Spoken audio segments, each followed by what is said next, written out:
हाँ जी, आप सभी को नमस्कार। कैसे हैं आप सभी? बढ़िया हैं सभी को गुड आफ्टरनून। जल्दी से ज्वाइन हो जाएंगे और स्टार्ट करते हैं आज का हमारा सेशन। तो एक बेहतरीन टॉपिक की शुरुआत हमने की थी लास्ट क्लास के अंदर।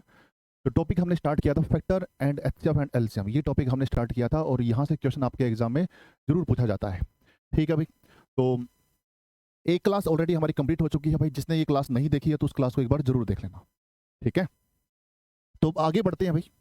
तो जैसा कि आप सभी जानते हैं, लास्ट क्लास के अंदर मैंने आपके साथ जो डिस्कशन किया था ना, वो डिस्कशन किया था भाई लघुत्तम समावर्तक और महत्तम समावर्तक के बीच में मैंने रिलेशन बताने की कोशिश की थी, किस तरीके से एचसीएफ निकाला जाता है और किस तरीके से एलसीएम निकाला जाता है। ये चीज़ मैंने आपको लास्ट क्लास में बताई थी।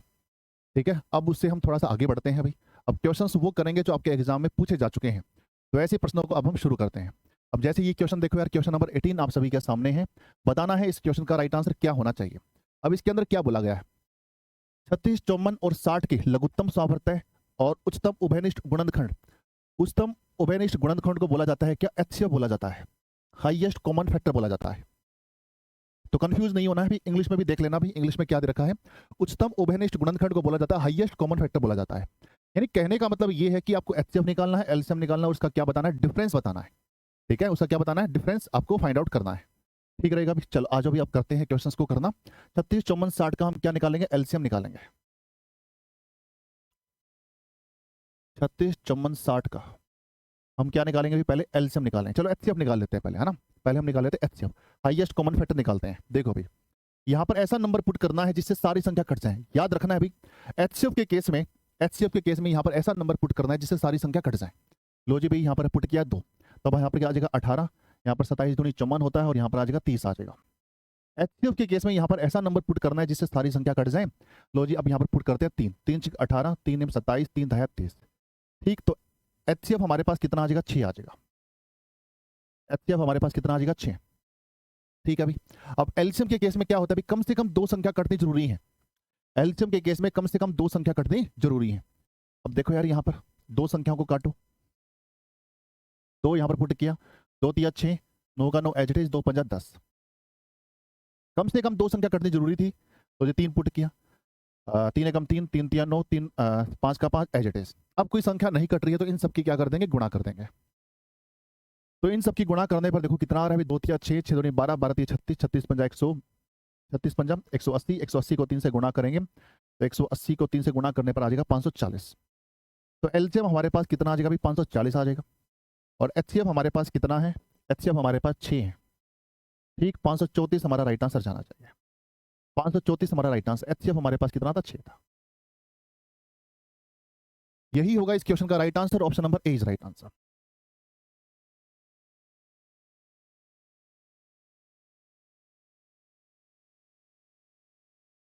ठीक रहेगा अभी। बताओ भी, किसी भी स्टूडेंट का कोई डाउट? डाउट तो होना ही नहीं चाहिए इसमें, तो डाउट वैसे भी नहीं होना चाहिए किसी का भी।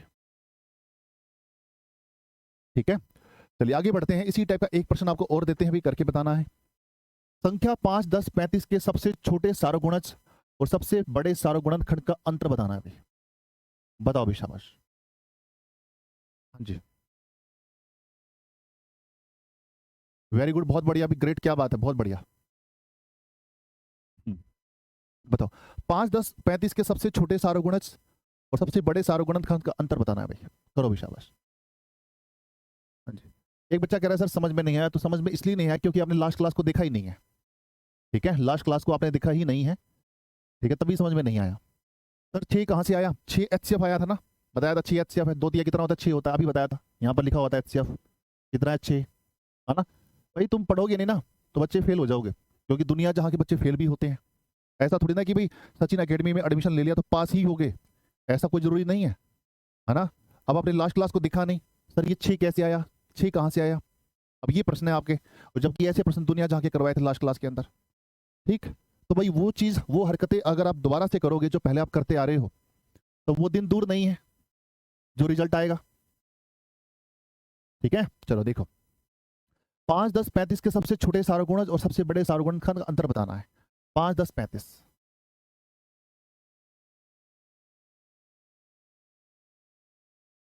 ठीक, इसने बोला है कि भाई एलसीएम निकालना है और एचसीएफ निकालना है, उसका अंतर बताना है। सबसे पहले एचसीएफ निकालेंगे। यहाँ पर ऐसा नंबर पुट करो जिससे सारी संख्या कट जाए। चलो 5 पुट किया, 5 कम 5, 5 दूनी 10, 5 7 35। एचसीएफ हमारे पास कितना आ गया भाई? 5 आ गया। एचसीएफ हमारे पास कितना आ गया? 5। एलसीएम क्या होगा भाई? एलसीएम हो जाएगा भाई, यहाँ पर ऐसा नंबर पुट करना है जिससे कम से कम 2 संख्या कट जाए। अब यहाँ पर कोई भी 2 संख्या नहीं कट रही, तो इन सब की गुणा कर दो, एलसीएम आ जाएगा। इन सब की गुणा कर दो, 5 दूनी 10, 10 सत्ता 70, 70 में से 5 माइनस करेंगे 65। तो 65 हमारा राइट आंसर जाना चाहिए। Option number C is right answer, है ना? ऑप्शन नंबर सी हमारा राइट आंसर जाना चाहिए। चलिए आगे बढ़ते हैं, हो जाएगा ना अभी? चलिए नेक्स्ट आगे बढ़ते हैं। क्वेश्चन नंबर 20 आप सभी के सामने। 30, 36, 42 के सबसे छोटे सारगुणज और सबसे बड़े सारगुणज का गुणनफल बताना है। इस बार आपको इस पर क्या बताना है? गुणनफल बताना है। देखते हैं कितने स्टूडेंट्स का परफेक्ट आंसर देते हैं। 1 मिनट का समय आपको दिया जाता है।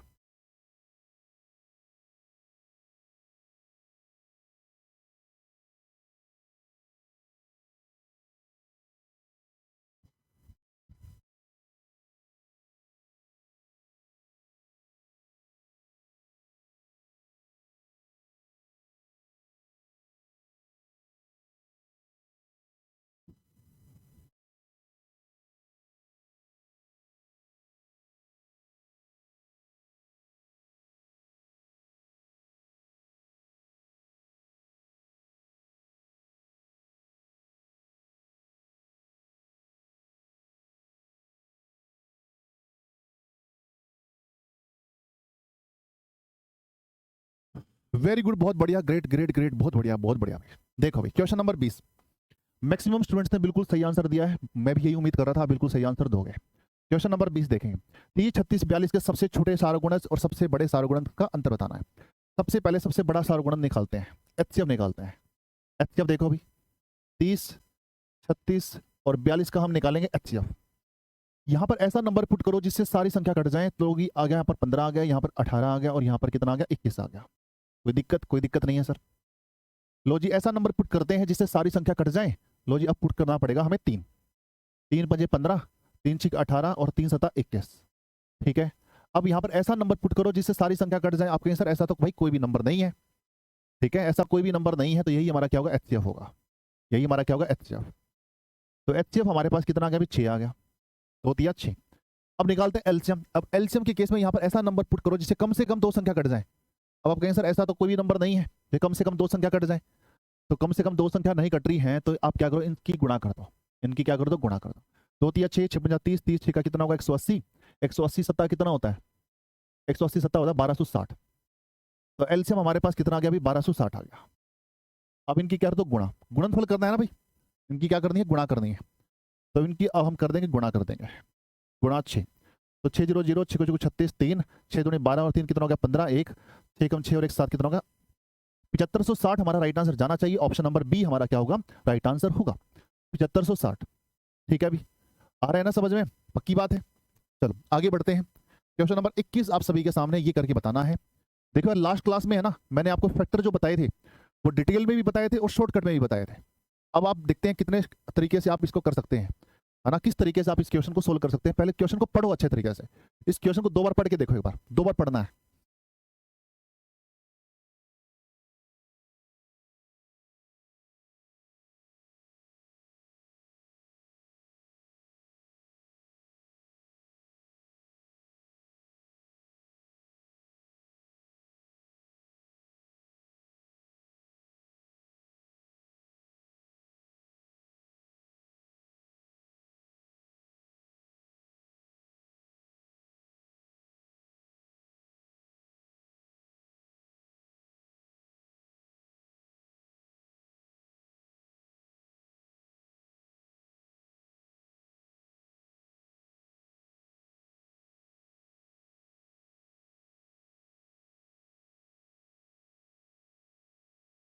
पढ़ लिया भाई? अब देखो भाई, 84 के सभी धनात्मक गुणनखंडों का योग दिखाना है।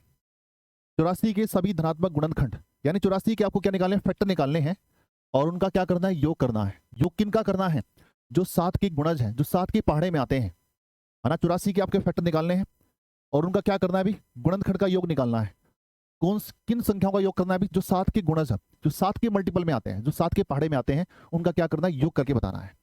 ठीक है, अब देखो 84 के गुणनखंड निकालो। देखो 84 के गुणनखंड कौन कौन से होते हैं? यानी 84 किस किस संख्याओं से कटता है, किस किस संख्याओं से विभाजित होता है 84? 1 से होता है, 2 से होता है, 3 से भी होता है भाई, 4 से होता है, 5 से नहीं होता, 6 से होता है भाई, 7 से भी होता है ना, और 7 के बाद 12 सते 84 होता है ना, 12 सते 84 है ना। अ, ठीक है, 14 छीके 84 होता है अभी। ठीक, और किससे होगा अभी? 14 के बाद 21, 21 चौका 84 होता है। ठीक, और किससे होगा अभी ये? 28 या 84 होता है, 24 के बाद 28, 28 या 84, 84 उसके बाद 42 से होता होगा भाई, 42 दूनी कितना होता है? 84 होता है, और 84 अपने आप से होता है। ठीक, तो 84 के गुणनखंड आपको निकालने हैं। तो 84 के गुणनखंड हमारे आगे ये जो संख्या है, ये सारी की सारी जो संख्या है 84 को विभाजित करती है ना। अब आपको बताना है ऐसे गुणनखंडों का योग बताना है जो 7 के गुणज हो, 7 के गुणज यानी 7 के पहाड़े में आते हो, 7 का गुणज 7 के मल्टीपल में आते हो। तो 7 के मल्टीपल में देखो भाई कौन सा आता है भाई? 7 के मल्टीपल में 7 और 14 7 के पहाड़े में आते हैं भैया, है ना। और 21 भी आना चाहिए यहाँ पर, 21 चौका 84 होता है ना, 14 के बाद 21 भी आना चाहिए, 21, 21 चौका 84 होता है भाई। ठीक, 28 या 84 होता है ना, 42 दूनी 84 होता है, और 84 का 84 एच। इन सभी को ऐड करो, ऐड करने पर कितना आ रहा है देखो यार, 21 और 21 कितना हो गया? 42, 42 दूनी कितना होगा? 84, 84 दूनी कितना हो गया? 84 दूनी 168, और 28 कितना होगा? 196 हो गया। तो 196 हमारा राइट आंसर जाना चाहिए, 196 ऑप्शन नंबर ए हमारा राइट आंसर जाएगा। ठीक है,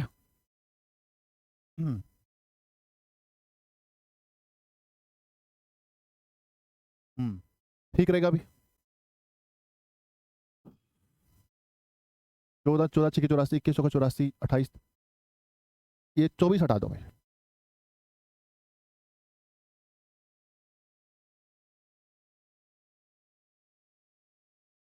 ठीक है, ये गुणनखंड हो गया भाई।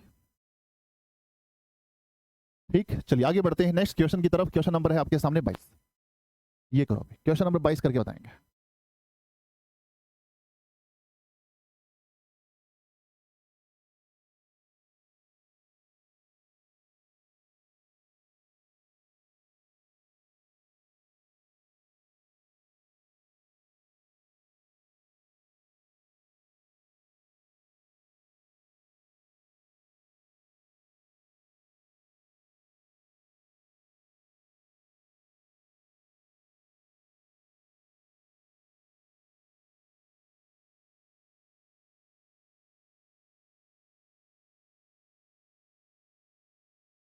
देखो जी, क्वेश्चन नंबर 22 देखेंगे। क्वेश्चन नंबर 22, 36, 54 और 60 का सबसे छोटा सारा गुणज भाग है 90 से, 90 से भाग करना है।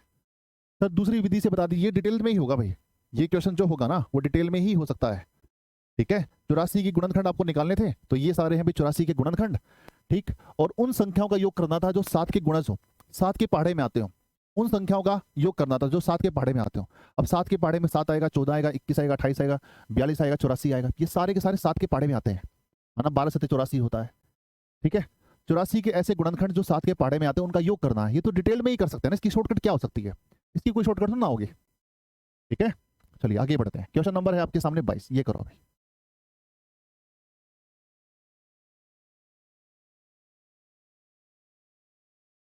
36, 54, 60 का सबसे छोटा सारा गुणज को डिवाइड करना है 90 से,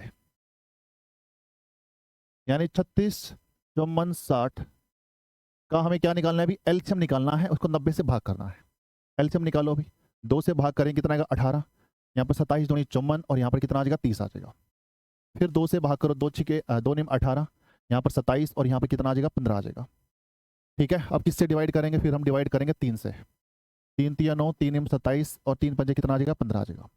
फिर किससे डिवाइड करेंगे? 3 से करेंगे, 3 एकम 3, 3 तिया 9, 5 का 5 एच एट एस। तो एलसीएम हमारे पास कितना आ जाएगा भाई? एलसीएम आ जाएगा हमारे पास 2 दूनी 4, 4 तिया 12, 12 तिया 36, और 36 पंजा 180, और 180 को 3 से गुणा करेंगे तो 540। ठीक है, एलसीएम हमारे पास कितना आ गया? 540 आ गया। उसको भाग करना है किसे? 90 से भाग करना है। 90 से क्या करना है? भी भाग करना है। तो 9 छिक 54, तो एलसीएम यानी वो संख्या जो आ जाएगी हमारे पास क्या आ जाएगी? 6 आ जाएगी। एलसीएम हमारे पास कितना का? 540, उसको 90 से भाग करना था, तो वो संख्या कौन सी आ गई? 6 आ गई, यानी ऑप्शन नंबर सी हमारा राइट आंसर जाना चाहिए। सिंपल है भी, आसान है। आगे बढ़ जाएंगे भी नेक्स्ट क्वेश्चन, क्वेश्चन नंबर 23।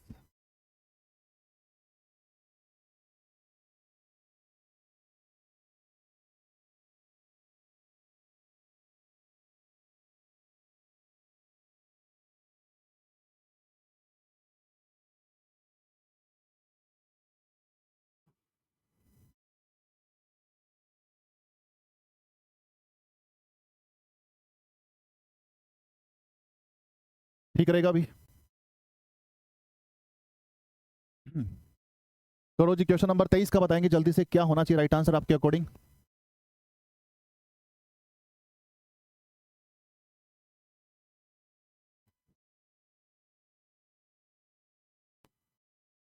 चलिए देखो अभी, 21 और 49 के बीच 7 के गुणजों का योगफल। 21 और 49 के बीच में, 21 और 49 के बीच में ऐसी संख्या बतानी है जो 7 के गुणज में आए, 7 के पाढ़े में आए। गुणज का मतलब पढ़ा होता है, ठीक है, गुणज का मतलब मल्टीपल। 21 और 49 के बीच में ऐसी संख्या लिखो जो 7 के पाढ़े में आते हैं। 21 और 49 के बीच में, जैसे भाई 28, जैसे एक संख्या होगी 28, एक संख्या होगी 32 और एक संख्या होगी 42। ये जो संख्या है 21 और 49 के बीच में आती है, इनका क्या करना है अभी, योगफल करना है। इनका क्या करना है, योगफल। अब योगफल देखो कितना आ रहा है, 42 और 28 कितना हो जाएगा भाई, 70 हो जाएगा, और 70 और 35 105 आ गया। योगफल कितना आ गया, 105। ठीक है, 25 और 30 का सबसे बड़ा सार्वक गुणनखंड, 25 और 30 का सबसे बड़ा सार्वक गुणनखंड क्या होगा, यानी 25 और 30 का सबसे बड़ा सार्वक गुणनखंड मतलब एचसीएफ निकालना है। तो 25 और 30 का एचसीएफ क्या होना चाहिए, 25 और 30 का एचसीएफ क्या होगा, पंजू पंजू 25, 5 6 का 30। ठीक है, एचसीएफ हमारे पास कितना हो जाएगा, 5 हो जाएगा। एचसीएफ हमारे पास 5, कैंसिल करेंगे भाई, कितना आ जाएगा, 5 10, 5 एकम 5, 21 हमारा क्या आ गया, एचसीएफ ये आ गया, संख्या आ गई। तो 21 हमारा राइट आंसर जाना चाहिए, option number D is right answer. Option number D हमारा राइट आंसर जाना चाहिए। ठीक रहेगा भाई, चलिए आगे बढ़ते हैं। क्वेश्चन नंबर 24, अब ये क्वेश्चन करके बताओ। देखो यार, अब तो किसी के भी आंसर गलत नहीं होने चाहिए, क्योंकि अब कुछ भी नई चीज नहीं आ रही, वही सेम चीजें आ रही है जो कि मैंने लास्ट क्लास में ऑलरेडी आपको बता चुके हैं। ठीक है, अब तो वो सारे प्रश्न आ रहे हैं आपके सामने जो एग्जाम में पूछे जा चुके हैं। करो, क्वेश्चन नंबर 24 करके बताएंगे। 36 और 60 का सबसे छोटा सारा गुणज को भाग करना 18 और 45 के सबसे बड़े सारा गुणनखंड के बराबर है। करो भाई।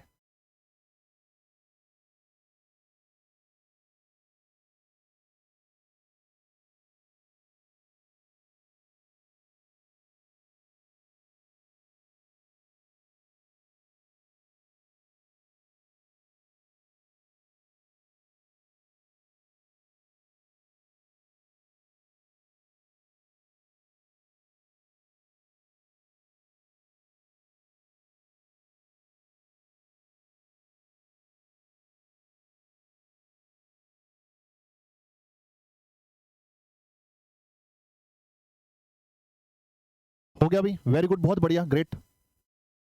हाँ जी सर, कैसे पता चलेगा कि एचसीएफ निकालना है या एलसीएम निकालना है?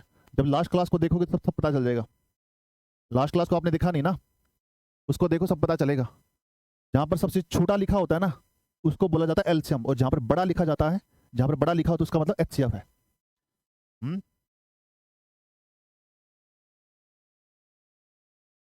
36 और 60 का हमें निकालना है भी, एलसीएम निकालना है। 2 से डिवाइड करो 18, और यहाँ पर कितना आ गया 30, फिर 2 से डिवाइड करो 9, और यहाँ पर आ गया 15। अब 3 से डिवाइड करो, 3 दिया 9, 3 पंजे 15।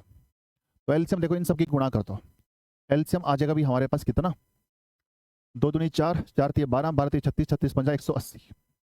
एलसीएम आ जाएगा 180। 18 और 45 का सबसे बड़ा सारा गुणनखंड, 18 और 45 का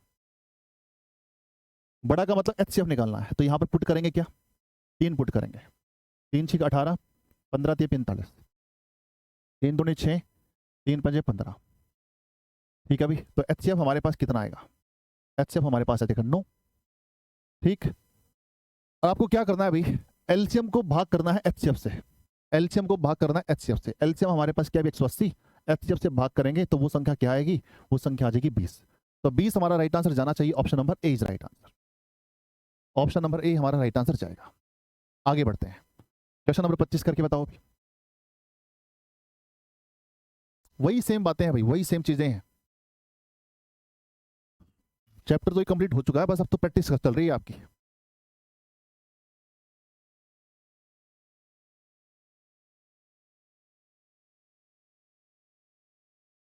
देखो जी, 4 5 और 6 का सबसे छोटा सारा गुणज और 5 6 9 का सबसे छोटा सारा गुणज का अंतर आपको बताना है। 4 5 6 का, 4 5 6 का सबसे छोटा सारगुणज और 5 6 9 का सबसे छोटा सारगुणज। 5 6 9 का सबसे छोटा सारगुणज का अंतर आपको बताना है कि अंतर क्या होना चाहिए। बताओ अभी क्वेश्चन नंबर 25।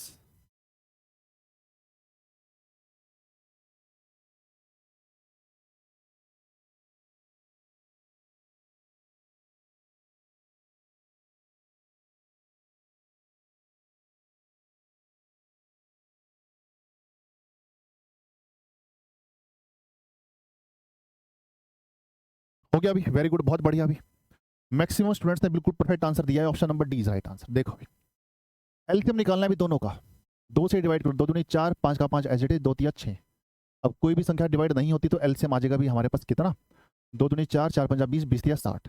एलसीएम कितना आ गया, 60 आ गया। सेम एज इट इज इसको भी डिवाइड करो, 3 से करते हैं अभी।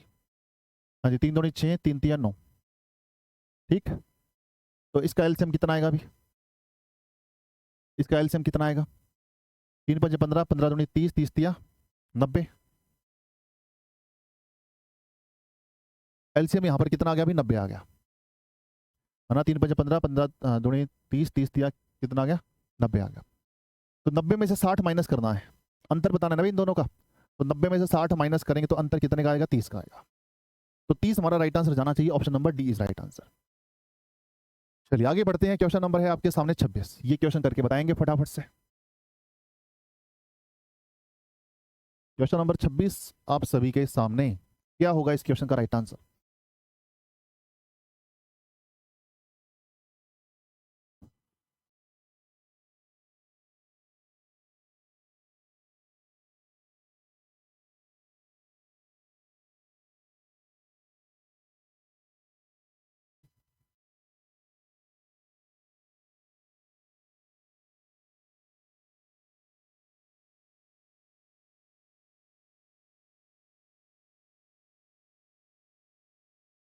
अब देखो भाई, 36 और 48 के सार्वधनात्मक धनात्मक गुणनखंड,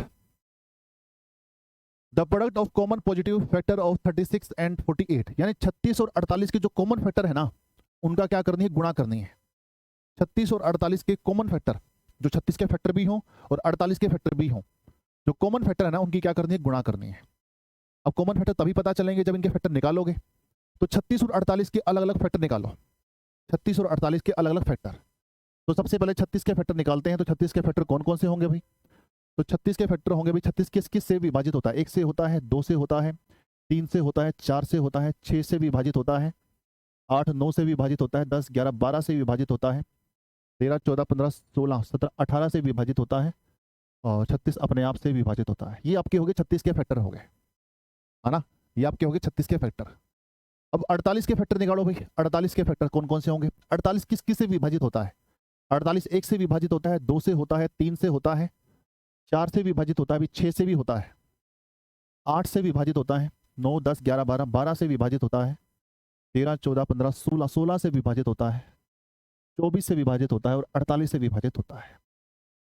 इन संख्याओं से विभाजित होता है 48। ये 36 के गुणनखंड है, ये 48 के गुणनखंड है। इनके कॉमन फैक्टर निकालो, कॉमन फैक्टर जो 36 और 48 दोनों में हो। 36 48 दोनों में, देखो यार, एक दोनों में है, एक ले लो, 2 दोनों में है, 2 को भी ले लिया, है ना। एक दोनों में है, 1 को ले लिया, 2 को ले लिया भाई, 3 को ले लिया, 4 को ले लिया भाई, 6 को ले लिया है, और 12 को ले लिया है ना। ये आपके क्या है, कॉमन फैक्टर है। और कोई है 12 के बाद, आप कहीं सर 12 के बाद तो और कोई नहीं है, नहीं है ना, 12 के बाद और कोई नहीं है। और ये बराबर है किसके, 36 और 48 के सराव धनात्मक गुणनखंडों का गुणनफल, ये बराबर है 999 प्लस 9x के बराबर है। 999 प्लस में 9x के बराबर है। x कहां से आया जी, इस ब्लैंक को मैं रख रहा हूं x का नाम, इस ब्लैंक का मतलब क्या, x है। अब इसको सोल्व करना है और x की वैल्यू निकालनी है। अब सोल्व करो भी, इनको अगर गुणा करोगे ना, देखो यार 12 एकम 12 होता है, 12 आ गया, 2 छिके कितना होता है, 12 होता है, तो यहाँ पर 12 आ गया, 3 चौके कितना होता है, 12 होता है, तो यहाँ पर 12 आ गया। और ये 999 प्लस 9x के क्या भी बराबर है, ठीक है। और ये कितना आ गया, 1728, है ना। कितना आ जाएगा, 1728 आ जाएगा। इसको आप सोल्व करोगे तो 1728 आएगा, और ये 999 प्लस में 9x के बराबर है। तो 999 को इस साइड लेकर आएंगे तो आपका हो जाएगा 1728 माइनस 999, ठीक, और आपका हो जाएगा 9x के बराबर हो जाएगा। तो 1728 में से अगर 999 हम माइनस करेंगे तो ये आपका आ जाएगा 729 आ जाएगा। और ये किसके बराबर है? 9x के बराबर है। x की वैल्यू निकालनी है तो इसको हम काटेंगे तो कितना आ जाएगा? 81 आ जाएगा। तो x की वैल्यू क्या आ गई? 81 आ गई। ऑप्शन नंबर डी हमारा राइट आंसर होगा। तो डी होना चाहिए इस क्वेश्चन का राइट आंसर। ठीक है, ये क्वेश्चन मैंने उस पर भी कराया था यूट्यूब पर। ठीक है, तो 81 हमारा राइट आंसर जाना चाहिए, 81।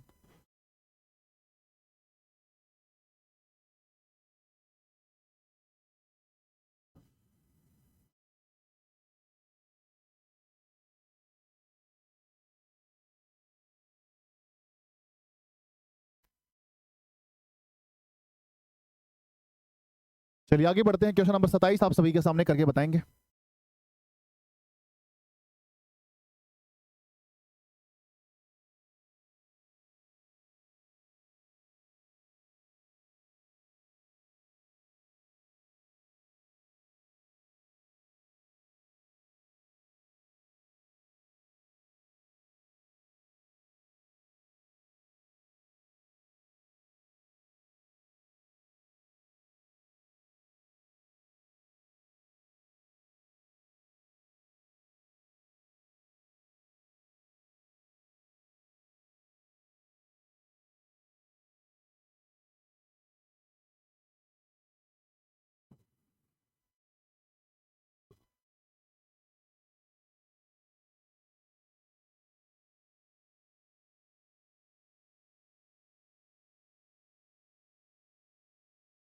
हो गया अभी? देखो अभी 12 और 16 का न्यूनतम सारा गुणज और 10 और 15 का न्यूनतम सारा गुणज बराबर है, ये आपको बताना है। ठीक, यानी दोनों का आपको क्या निकालना है? एलसीएम निकालना है। 12 और 16 का हम एलसीएम निकालेंगे तो कितना होगा भाई? 2 6 12, 2 8 16, 2 तिया 6, 2 चौका 8। तो इसका जो एलसीएम होगा वो हमारे पास कितना आ जाएगा? 2 दूनी 4, 4 तिया 12, 12 चौक 48। एलसीएम हमारे पास कितना आ जाएगा? 48 आ जाएगा। ठीक, और 10 और 15 का एलसीएम निकालना है भाई। 10 और 15 का एलसीएम तो कितने पे जाएगा भाई? 5 पे जाएगा। 5 दूनी 10, 5 तिया 15, 5 दूनी 10, 5 तिया 15, 5 दूनी 10, 10 तिया 30। तो एलसीएम हमारे पास कितना आ गया? 30 आ गया। ठीक है भाई, अब इनकी क्या करनी है? गुणा करनी है। 48 और 30 की क्या करनी है? गुणा करनी है। 0 3 8 24, 3 8 24, 2 3 चौके 12, 12 और 2 कितना हो गया? 14। 1440 हमारा राइट आंसर जाना चाहिए। Option number C is right answer. 1440 हमारा क्या होगा? राइट आंसर होगा। चलिए आगे बढ़ते हैं भाई। क्वेश्चन नंबर 28 आप सभी के सामने।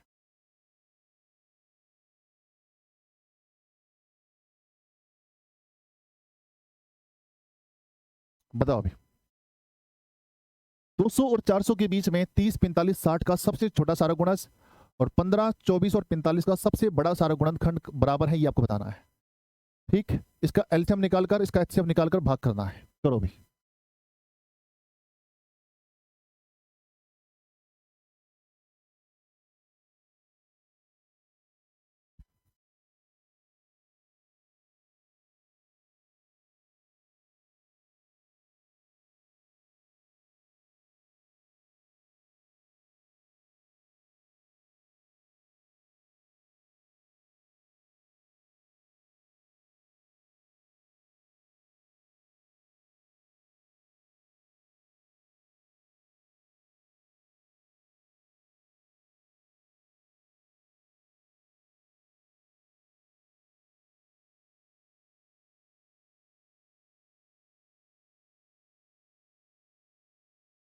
करो भी, शाबाश।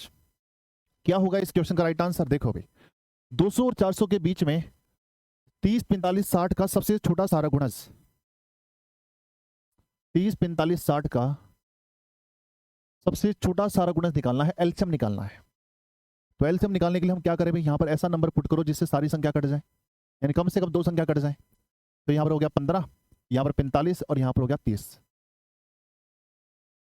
कम से कम 2 संख्या कटनी जरूरी है। लो जी, अब क्या पुट करें? 3 पुट कर देते हैं। 3 पंजे 15, 15 ते 45 और 3 धाया 30। कम से कम 2 संख्या कटनी जरूरी है। लो जी, यहाँ पर क्या पुट करें? 5, 5 कम 5, 5 दिए 15, 5 दूनी 10। तो ये हमारा हो गया एलसीएम। 2 तिया 6, 6 पंजा 30, 30 दूनी 60, 60 तिया 60 दूनी 120। तो एलसीएम हमारे पास कितना आ गया? 120 आ गया, है ना। 2 तिया 6, 6 पंजा 30, 30 तिया 90, 90 दूनी 90 दूनी 180, एलसीएम हमारे पास कितना आ गया 180 आ गया। ठीक, और 15, 24, 45 का एचसीएफ निकालना है। 15, 24, 45 का हमें क्या निकालना है, एचसीएफ निकालना है। तो भाई यहाँ पर ऐसा नंबर पुट करो जिससे सारी संख्या कट जाए एचसीएफ के केस में। यहाँ पर 3 पंजे 15, 3 8 24 और ये 15 3 45। ठीक, तो एचसीएफ हमारे पास कितना आ गया, 3 आ गया। अब कोई भी संख्या नहीं कट रही है, कोई भी संख्या नहीं कट रही है, तो एचसीएफ हमारे पास कितना आ गया, 3 आ गया। एचसीएफ हमारे पास कितना आ गया, 3। ठीक रहेगा भी। अब आ जाओ यहाँ पर देखो यार, जो हमें एलसीएम निकाला है ना, एलसीएम जो निकालना है वो 200 और 400 के बीच में निकालना है। एलसीएम जो हमें निकालना है वो 200 और 400 के बीच में निकालना है, जबकि हमारा एलसीएम कितना आ रहा है, 180 आ रहा है, और होना चाहिए 200 और 400 के बीच में।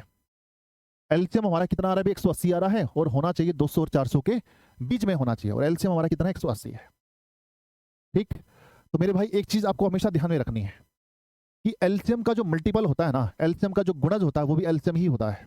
इस चीज का ध्यान रखना है। एलसीएम का जो गुणज होता है ना वो भी हमारा क्या होता है, एलसीएम ही होता है। एलसीएम का गुणज भी हमारा क्या होता है, एलसीएम ही होता है। जैसे एलसीएम का गुणज दो भी, जैसे 180 है, इसका गुणज लिखो 360, 540 है ना, 720, ये क्या भी एलसीएम के गुणज है। यानी 180 के पहाड़े में जो भी संख्या आती है ना, 180 के पहाड़े में जो भी संख्या आती है वो भी हमारी क्या है, एलसीएम है 180 के पहाड़े में। अब 180 के पहाड़े में देखो यार, 200 और 400 के बीच में कौन सी संख्या है सर, 360 है, तो एलसीएम हमारे पास कितना आ जाएगा, 360 आ जाएगा। को भाग करना है किससे, एचसीएफ से भाग करना है, तो 120 हमारा राइट आंसर जाना चाहिए।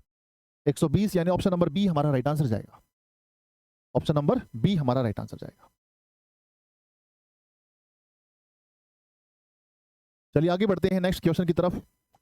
323 के अभाज्य गुणनखंड आपको निकालने हैं। अभी अभाज्य गुणनखंड कैसे निकालते हैं, जिस तरीके से हम गुणनखंड निकालते हैं उसी तरीके से अभाज्य गुणनखंड निकालते हैं।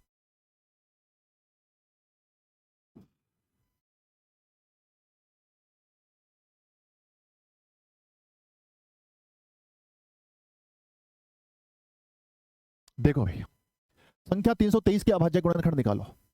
323 के अभाज्य गुणनखंड, इसको विभाजित करो यार, किससे विभाजित होता है ये संख्या, ये संख्या किससे विभाजित होती है, 2 से होती नहीं, 3 से भी नहीं हो रही, 4 से भी नहीं हो रही, 5, 6, 7, 8, बताओ ये संख्या किससे विभाजित हो रही है। 323 किससे विभाजित होता है बताओ भाई।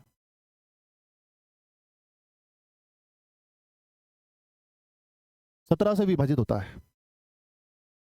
17 एकम 17 कितना बचेगा, 15 और 3 17 निम्मा 153, 17 से विभाजित हुआ है। अब 19 तो 19 से विभाजित होता है। तो प्राइम फैक्टर जो बने हैं वो कितने बने हैं, अभी हमारे 2 बने हैं। प्राइम फैक्टर हमारे कितने बने हैं, 2। तो 2 प्राइम फैक्टर हमारे बने हैं, तो आंसर जाएगा हमारा कितना, C option is right answer.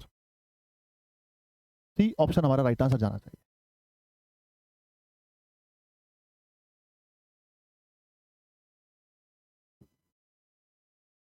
ठीक है भाई, चलिए आगे बढ़ते हैं। क्वेश्चन नंबर 30, निम्नलिखित में से कौन सा 3630 का एक गुणनखंड नहीं है।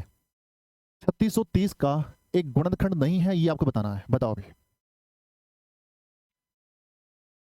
बताएंगे जल्दी से। निम्नलिखित में से कौन सा 3630 का एक गुणनखंड नहीं है, ये आपको बताना है। ठीक है, ऐसा कौन सा नंबर है चारों ऑप्शन में से जो 3630 को विभाजित नहीं करता है, इसका मतलब ये है ऐसा कौन सा ऑप्शन है चारों में जो 3630 को विभाजित नहीं करता है, बताओ।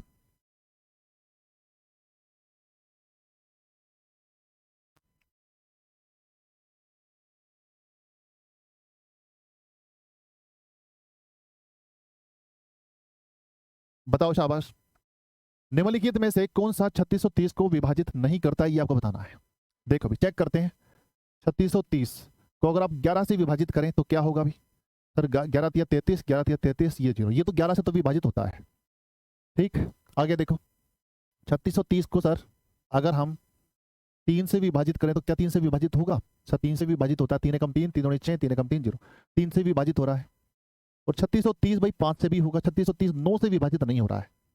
3630 जो है ना, 3630 जो है वो 9 से विभाजित नहीं हो रहा है। 9 चुका 36 काटा, ठीक है, और 3 0।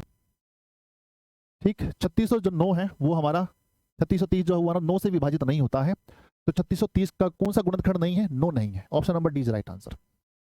चलिए आगे बढ़ते हैं। क्वेश्चन नंबर है आपके सामने 31, ये करो भाई। 27,720 के अभाज्य गुणनखंडों का योग आपको बताना है।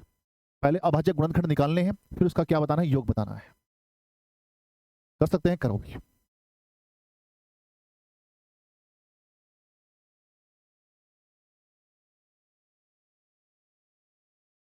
उससे पहले यार एक क्वेश्चन और करके बता दो, ये थोड़ा सा बड़ा हो जाएगा।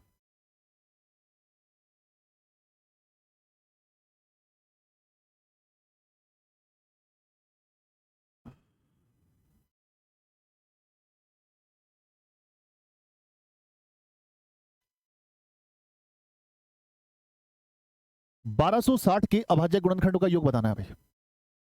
1260 के अभाज्य गुणनखंडों का योग बताना है। एक क्वेश्चन मैं करा देता हूं, देखो भाई।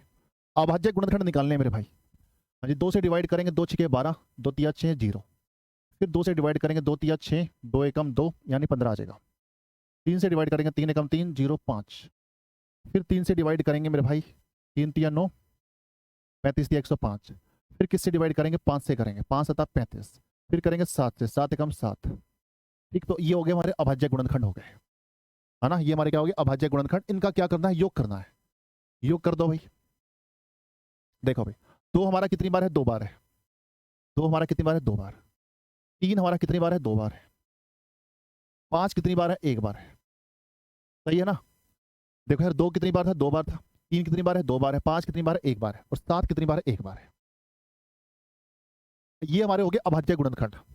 ये सारे जो है ना, ये वाली जो वैल्यू हमारी क्या है, अभाज्य गुणनखंड है। ये भी अभाज्य गुणनखंड है ना, ये जो क्या है, अभाज्य गुणनखंड है। इनका क्या करना है, योग बताना है। योग देखो कितना होगा, 2 3 5, 5 और 5 10, 10 और 7 17। तो योग हो जाएगा 17 हो जाएगा। तो 17 हमारा राइट आंसर जाना चाहिए। 2 3 5, 5 और 5 10, 10 और 7 17। 17 हमारा राइट आंसर जाएगा। अब ये करके बताओ भाई फटाफट से। 27,720 के अभाज्य गुणनखंडों का क्या बताना है, योग बताना है। 27,720।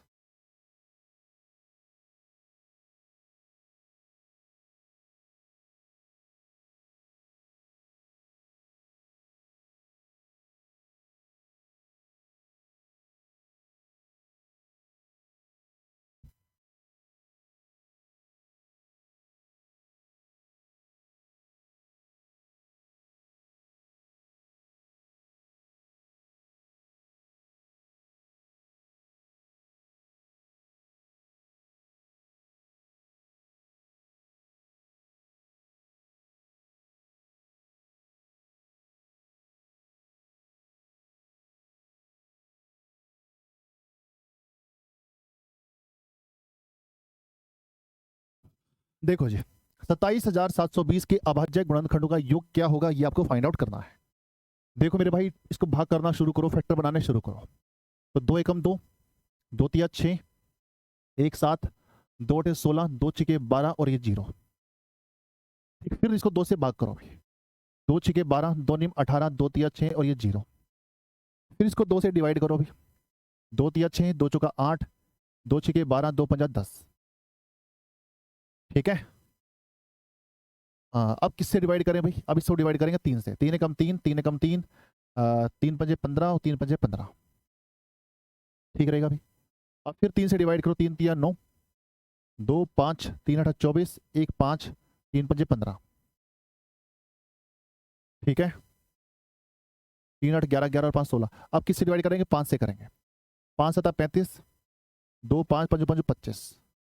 फिर 5 से डिवाइड करेंगे, 15 पंजे 75। फिर 5 से डिवाइड करेंगे, 5 तिये 15।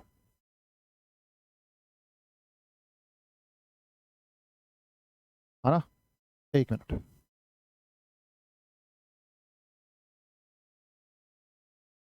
देखो जी, 5 से डिवाइड करेंगे, 5 7 35 और 5 7 35। अब 7 से करेंगे, 11 7 77। फिर 11 से करेंगे, 11 कम 11। ठीक, तो देखो यार, 2 कितनी बार है हमारे पास, 3 बार है। 3 कितनी बार है, 2 बार है। 5 कितनी बार है, 1 बार है। तो 2 हमारे पास कितनी बार है भाई, 3 बार है। 2 की पावर 3। और 3 कितनी बार है भाई, 2 बार है, तो 3 की पावर 2। और 5 कितनी बार है भाई, 5 की पावर 1, 7 की पावर 1 और 11 की पावर 1। ठीक रहेगा भाई। तो 2 3 5 7 11, इनको आप क्या कर दोगे, जोड़ दोगे। तो जोड़ने पर देखो कितना आ रहा है भाई, 2 3 5, 5 और 5 10 और 7 17 और 11 कितना होगा, 28। कितना आ गया अभी 28। यही हमारा राइट आंसर जाना चाहिए। Option number A is right answer. Option number A हमारा राइट आंसर जाना चाहिए।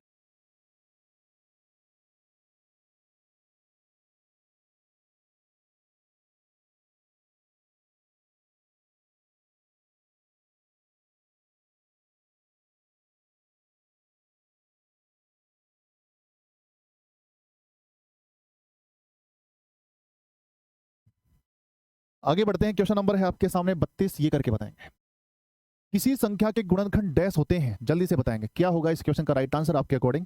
बताओ भी जल्दी से। किसी संख्या के जो गुणनखंड होते हैं वो डैश होते हैं, क्या होगा राइट आंसर। देखो यार, मैं आपको एग्जांपल दे रहा हूं, उस एग्जांपल से समझना है।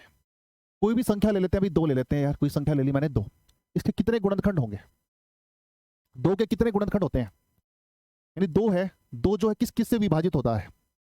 2 आपका 1 से विभाजित होता है, 2 आपका 2 से विभाजित होता है। यानी इसके 2 गुणनखंड बन रहे हैं। संख्या आपके पास 2 है और गुणनखंड भी क्या है, 2 है। संख्या आपके पास 2 है और गुणनखंड भी हमारे कितने हैं, 2 है। संख्या आपकी 2 और गुणनखंड भी 2, यानी संख्या के बराबर गुणनखंड बन रहे हैं।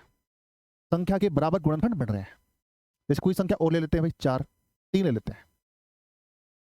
अब इसके कितने गुणनखंड बन रहे हैं भाई। यानी 3 1 से विभाजित होता है और 3 अपने आप से विभाजित होता है। इसके भी कितने गुणनखंड बन रहे हैं, 2 बन रहे हैं।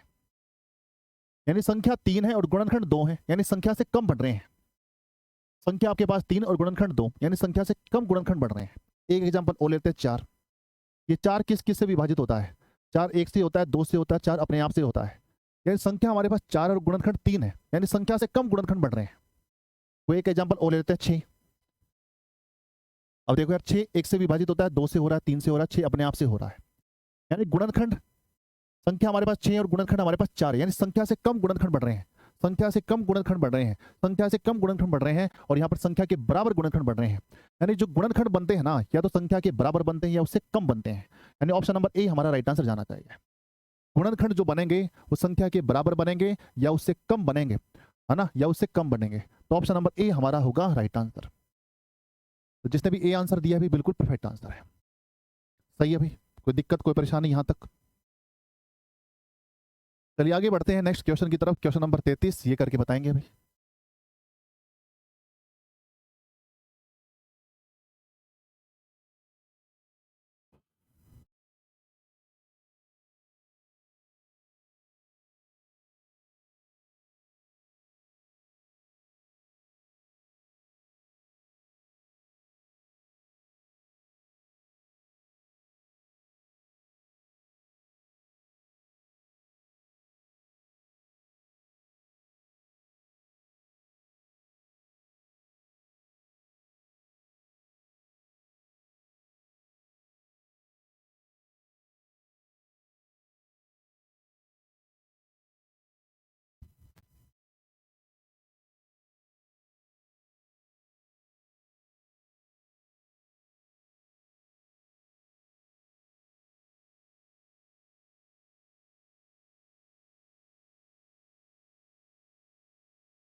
बताओ अभी जल्दी से, क्वेश्चन नंबर 33 का राइट आंसर क्या होगा।